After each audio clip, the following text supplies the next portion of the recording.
What is going on, Bulls Nation? Back again for another video. So today, another no game day. So, you know what? I was thinking about this, and we're giving props to all of our players, right? And rightfully so. DeMar has been spectacular. Levine is just, a treat to watch. Kobe has been balling out. We got a revelation, but with Ayo Dosunmu. But for the most part, the odd man out, but he's been playing really well lately. And I've been critical about him sometimes as well, throughout the season, is Nikola Vucevic.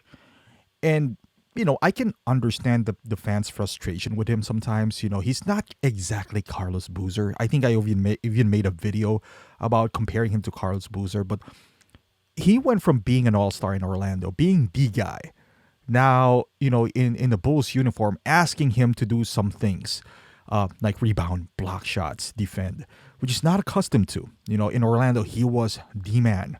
Dumped the ball down to him, and they got another forward to guard the opposing big man.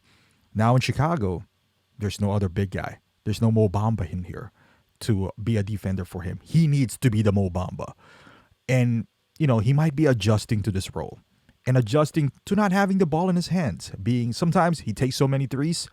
Sometimes he, floats around the perimeter, miss assignments and all that stuff.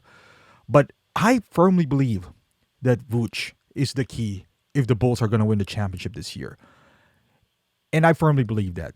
We know what we're going to get from DeMar. He's clutch this year at elite level. We know what we're going to get from Levine.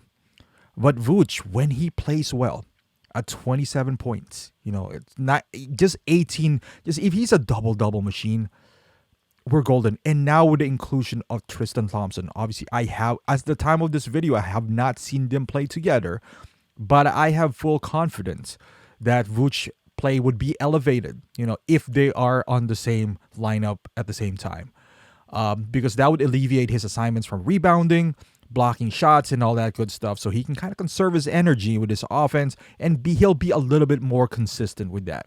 Now, depending on the matchups, that might not happen all the time, but overall I feel like he would benefit from having Tristan Thompson here.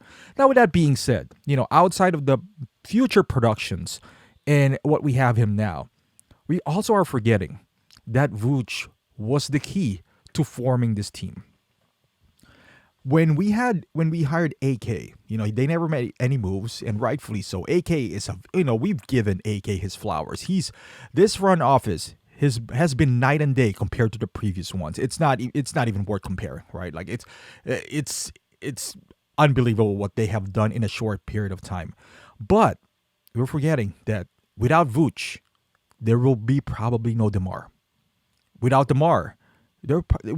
DeMar and being in the position that we're in right now, there will probably be no Tristan Thompson.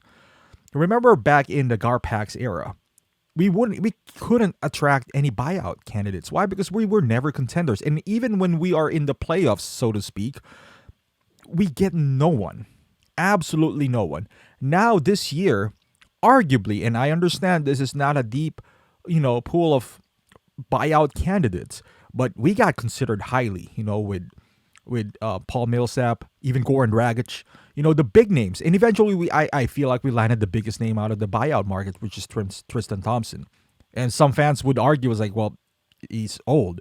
But that's what you get from buyout markets, though. I still believe that the front office did a fantastic job of forming this team, and it all started with Vooch. Because imagine if we did not get Vooch, we probably don't have DeMar. And if we don't have DeMar, we're rolling with Zach LaVine.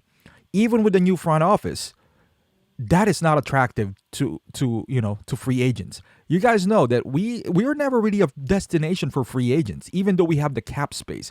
And that's dating back to 2010, dating back forever. I believe the last big name free agent that we signed was Ben Wallace. And I understand Carlos Boozer, you put him in the mix, but Carlos Boozer was the seventh best free agent at around that time? Because even after the big three, which is LeBron, Wade, and Bosh, there was Amare. Joe Johnson decided to stay with his team. I might be forgetting some names here. But yeah, Boozer eventually signed with us. But Boozer might not be the first, second, third option for the Bulls. I bet you Boozer is what, like the sixth best option for the Bulls, if not seventh.